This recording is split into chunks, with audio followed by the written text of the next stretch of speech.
전도서 5장 1절입니다. 너는 하나님의 집에 들어갈 때 내 발을 삼갈지어다. 가까이 하여 말씀을 듣는 것이 우매한 자들이 재물 드리는 것보다 나으니 그들은 악을 행하면서도 깨닫지 못함이니라. 자, 우리가 그 더 글로리라고 하는 그 드라마를 넷플릭스에서 보셨죠? 그 드라마가 하도 유명해가지고 일부러 봤습니다. 네.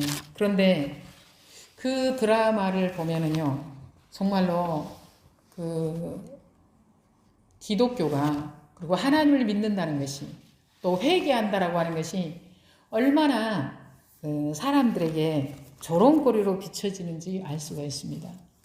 자, 왜 그럴까요?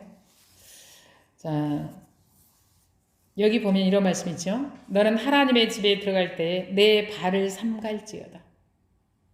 조심해야 된다 이 말입니다. 가까이 하여 말씀을 듣는 것이 우매한 자들이 재물 드리는 것보다 나으니 그들은 악을 행하면서도 깨닫지 못함이니라. 그랬습니다. 자, 잠언 15장 8절을 보면은 악인의 제사는 여호와께서 미워하셔도 정직한 자의 기도는 그가 기뻐하시느니라. 그러니까 악을 밥 먹듯이 지으면서 내가 하나님 앞에 소를 잡아서 제사를 드리고 양을 잡아서 제사를 드리면 기뻐할 거야. 안 기뻐합니다. 미워하십니다. 잠언 21장에 보면은 공의와 정의를 행하는 것은 제사 드리는 것보다 여호와께서 기쁘게 여기시느니라 그랬습니다. 우리 믿는 사람들이요, 믿음으로 살아갈 때 이 정도 기본은 알아야 됩니다. 제 가운데 살면서 무조건 막 예배만 드리면 돼, 막 헌금만 많이 하면 돼. 아니야, 하나님이 안 기뻐하신다고요. 알겠습니까? 자, 이사야 1장에 보면 1장 12절 13절에 보면 이렇게 말씀하고 있습니다. 너희가 내 앞에 보이러 오니 이것을 누가 너희에게 요구하였느냐? 막 소와 양을 막 끌고 막 이렇게 온다 이 말입니다. 제사 드리러. 내 마당만 밟을 뿐이니라.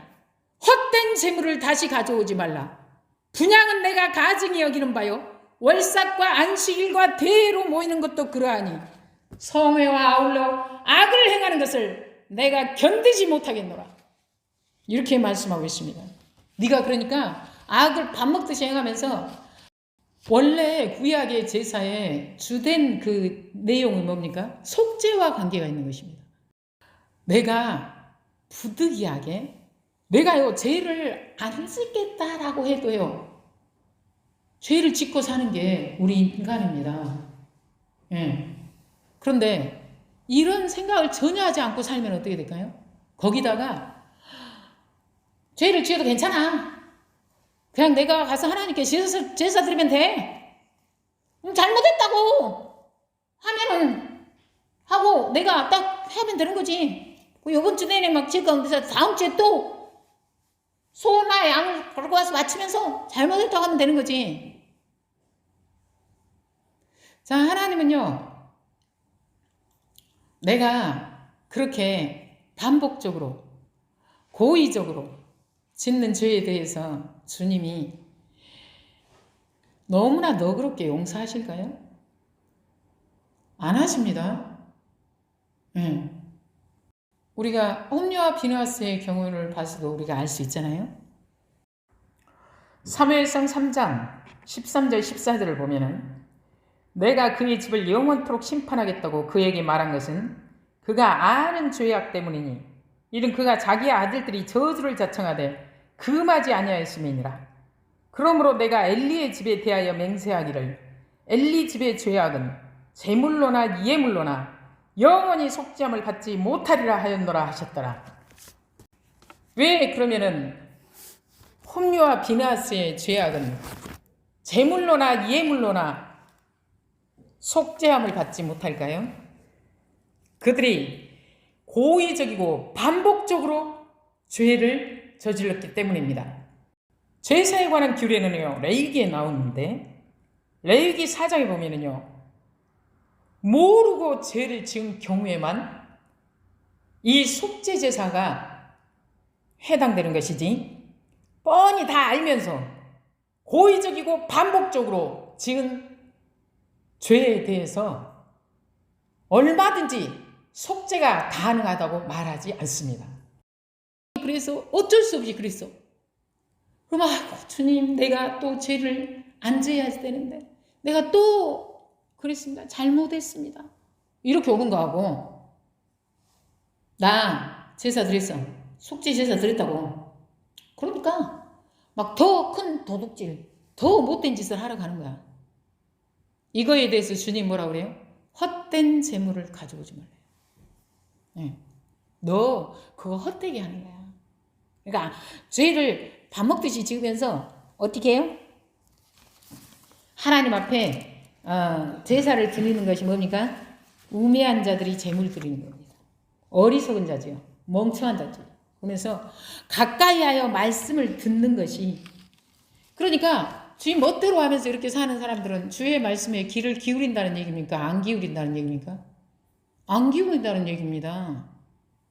예. 자, 우리 육신의 아버지가 나한테 교육을 시키면서 이렇게 했습니다. 너 어디 가서 도둑질하지 마라 그랬습니다. 네? 그러고는요 맨날 도둑질해가지고 경찰이 맨날 나를 쫓아다닌다. 그 우리 아버지가 또 나를 잡아놓고 얘기하는가. 도둑질하지 마라. 예. 그리고 또 도둑질하러 간다. 우리 아버지를 존중하는 태도이니까 우리 아버지를 놀리는 겁니까? 놀리는 겁니다. 우리 서신일 아버지를 놀리는 거야. 그러면은 하나님은, 자, 내가 우리 서신일 아버지를 그렇게 대했다. 우리 아버지가 나를 가만히 놔둘 것 같아요? 아마 우리 아버지 성격상 다리를 분질러 넣든지 손모가지를 분질러 넣든지 아무 묶어 놓든지 할 거예요. 우리 아버지 성격상. 저는 우리 아버지가, 우리 서신일 아버지가 너무 무섭기 때문에 아예 할 연구를 안 했습니다. 왜냐면 죽고 살아남지 못한다 막 이렇게 생각을 했으니까. 자, 그러면은 우리 육신의 아버지의 말을 내가 그렇게 우습게 들어도 우리 육신의 아버지한테 내가 치도를 면치 못하는데, 자, 만왕에 하신 하나님이 내게 명령하셨습니다. 악한 짓을 하지 말라고. 그런데 예? 그러고 돌아서서 아무렇지도 않게 알면서 일부러 더 하고 다녀. 그럼 어떻게 될 것 같아요? 그래도 하나님이 너무 마음이 좋아서 봐주실 것 같아요. 자, 내가 막 도둑질을 하면서 못된 짓을 하면서 돌아다니는 게 우리 서신일 아버지 얼굴에 무슨 칠을 하는 거예요? 먹칠하는 겁니다. 그죠? 더 안 좋게 얘기하면 똥칠하는 거야. 그죠? 네 집 자식은 큰 도둑이라더라. 이게 우리 아버지 이름에 영광이 될까요? 그러면 우리가 더 생각을 해보세요. 우리가 하나님 아버지를 모시고 살면서 하나님을 아버지라고 자기가 그렇게 믿으면서 맨 못된 짓만 하고 다녀. 자, 우리가 주님 가르친 기도에 보면은 하늘에 계신 우리 아버지 이름이 거룩히 여김을 받으시오며 그러죠. 그러면은 하나님 아버지의 이름이 거룩히 여김을 받으려면은 내가 어떻게 살아야 될까요? 하나님을 아버지라고 부르는 내가 거룩하게 살아야 거룩히 여김을 받습니다. 그렇죠? 그러지 않고 내가 순 못된 짓을 하고 다녀. 여러분 요즘에 하나님의 이름이 존중을 받습니까? 모독을 받고 모욕을 받고 조롱을 받습니까? 세상에 영화나 드라마 이런 거 봐보세요. 주의 이름이 존중받는다고 생각하세요? 요거 좀 보고. 그렇죠. 내가 맨 못된 짓만 하고 다녀. 그럼 우리 서신일 아버지의 이름이 어떨까요? 요것도 먹고, 예, 그거랑 똑같습니다. 그래서 우리가요, 믿음으로 산다. 하나님이 나의 아버지다. 라고 고백할 때요, 내가 하나님의 자녀로서 내가 어떻게 살아야 될지를 생각하고요, 행동거지를 조심해야 된다. 이 말입니다. 저도 옛날에 하나님 아버지에 대해서 잘 모르고 성경에 눈이 열리지 않았을 때는요, 내가 뭔 짓을 해도 하나님은 다 봐주고 용서해 준다니까 그딴 식의 자세로 살았습니다. 네. 그러다가 하나님이 저를 다뤄가지고요 죽다 살아났습니다. 근데 하나님이 그때 저를 다룬 게 뭐였냐면은 제 죄를 다뤘어요. 정말 지옥을 살았습니다. 나는 지옥은요 절대 안 가고 싶습니다. 왜냐면은 지옥을 한번 살아봤더니 너는 한 번 더 체험하고 싶니? 아니요. 절대 체험하고 싶지 않아요. 왜요? 미친 줄 알았습니다. 하나님이 다루기 때문에 스스로 죽을 수도 없고 그랬던 영원한 지옥이다라고 생각하니까요. 죽을 생각도 못하고 날마다 빌고 다녔습니다. 잘못했습니다. 주님. 다시는 안 그러겠습니다. 한 번만 봐주세요. 그러니까 제가 하나님 아버지를 우리 서신일 아버지보다 더 안 무섭게 생각했더라고요. 네. 더 우습게 본 거야. 그러니까 그 앞에서 어떻게 한 거예요? 죄 짓는 것을 아주 우습게 생각하고 했던 거예요. 네. 지금은 어떨까요? 못 그럽니다. 왜냐하면은 못된 생각이 들어왔다가도 어쩝니까? 그때가 생각나는 거야. 지옥을 살았던 데가. 미쳤니? 이게 죽으려고. 이러면서 막 기도합니다. 시험에 들리게 하지 마시고 주님 악에서 구해 주세요. 이렇게. 우리는요 기본적으로 알아야 될 게 있습니다. 그게 뭐냐면요. 하나님 아버지께서 죄악을 너무 싫어하신다는 거예요. 악을 미워하셔요. 이거를 알아야 됩니다. 이게 기본이야. 예. 알겠습니까? 그러니까 하나님께 나왔을 때 중요한 거예요. 제사 드리는 것보다 뭘 해야 돼? 말씀을 듣는 것이 중요하대요. 말씀을 듣는 게 뭐예요? 주의 말씀을 듣고 순종하는 겁니다. 예를 들어 말하자면 주님이 너 도둑질하지 말라. 그러면 그러고 이 도둑질 안 하는 게 중요하다 이 말입니다. 그런데 도둑질을 막 하러 다니면서 막 하나님 앞에 도둑질한 돈을 갖고 막 하나님 아버지 내가 하나님 아버지 앞에 헌금을 많이 드립니다. 막 이러 좋아하실까요? 하나님 아버지가 뭐 네가 헌금 안 하면은 하나님 아버지가 존재하기 힘들 것 같습니까? 그럴 일은 없습니다. 알겠습니까? 하나님은요 전지전능하시고 온 세상의 주인이십니다. 그는 오히려 하나님을 조롱하는 것입니다. 알겠습니까?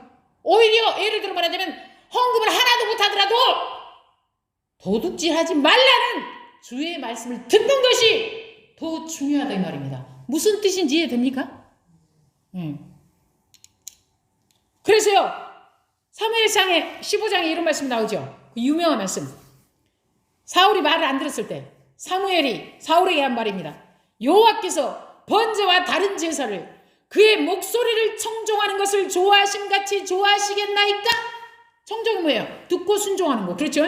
순종이 제사보다 낫고 듣는 것이 순양의 기름보다 나으니 이를 거역하는 것은 점치는 죄와 같고 옛날 성경은 사술의 죄와 같고 그랬죠? 우리 사람들이 못 알아들으니까 알아듣기 쉽게 개역 개정은 해놨습니다. 점치는 죄와 같고 그 다음에 완고한 것은 사신 우상에게 절하는 죄와 같으니라. 왕이 여호와의 말씀을 버렸으므로 여호와께서도 왕을 버려 왕이 되지 못하게 하셨나이다. 알겠습니까? 말씀을 안 들으면서 막 제사는 거하게 듣는데요. 죄악 가운데 살면서 하나님의 말씀은 막 다 무시하면서 이거야. 하나님의 말씀은 듣지도 않으면서 막 헌금을 왕창 하겠대. 싫어하신다고요. 알겠습니까? 그래서 헛된 재물 가져오지도 말라고 그러잖아요. 누가 너한테 그거를 요구했냐고. 예. 그러니까 우리가 뭐가 중요합니까? 하루하루 살아가면서 주님이 내게 어떻게 말씀하셨지? 그래가지고 그 말씀을 따라서 순종하며 사는 것이 더 중요하다 이 말입니다. 알겠습니까? 그러면은 내가 말씀 따라 살면은 맨 손해 날 것 같아요? 아닙니다. 신명기 28장 봐보세요. 주의 말씀에 순종하면 네가 들어와도 복을 받고 나가도 복을 받을 것이니라 그랬습니다. 주의 말씀은 진리입니다. 말씀대로 살아서 손해보면 어떡하지? 그럴 일은 없습니다. 알겠습니까? 내 말입니까? 주의 말씀입니다. 그래서요, 왜 믿는 사람들이 이렇게 조롱당할까요? 믿는 사람들이 교회는 진짜 열심히 다닌다? 그리고 헌금도 잘한다. 예배도 잘 나와. 근데 뭐야? 악한 행실을 고칠 생각을 안 해. 그 더 글로리에 나온 그것도 봤죠? 네. 그러니까 조롱당한 겁니다. 근데 하나님 싫어하신다고요, 그런 거를. 신약은 어떨까요? 요한에서 3장 8절 9절 보면은 죄를 짓는 자는 마귀에게 속하나니 마귀는 처음부터 범죄함이라. 하나님의 아들이 나타나신 것은 마귀의 일을 멸하려 하심이라. 하나님께로부터 난 자마다 죄를 짓지 아니하나니 이는 하나님의 씨가 그의 속에 거하며 그도 범죄하지 못하는 것은 하나님께로부터 났습니다. 여기서 씨는 하나님의 말씀을 말합니다. 5장 18절에 보면 하나님께로부터 난 자는 다 범죄하지 아니하는 줄을 우리가 아노라. 하나님께로부터 나신 자가 그를 지키심에 악한 자가 그를 만지지도 못하느니라. 이렇게 말씀하고 있습니다. 그리고요, 악한 행실은 언제 고쳐지느냐면요, 내가 주의 말씀을 듣고 순종할 때 고쳐지는 거예요. 왜냐하면 그 악한 행실을 고치시는 분이 누굽니까? 하나님 아버지시기 때문입니다. 알겠습니까?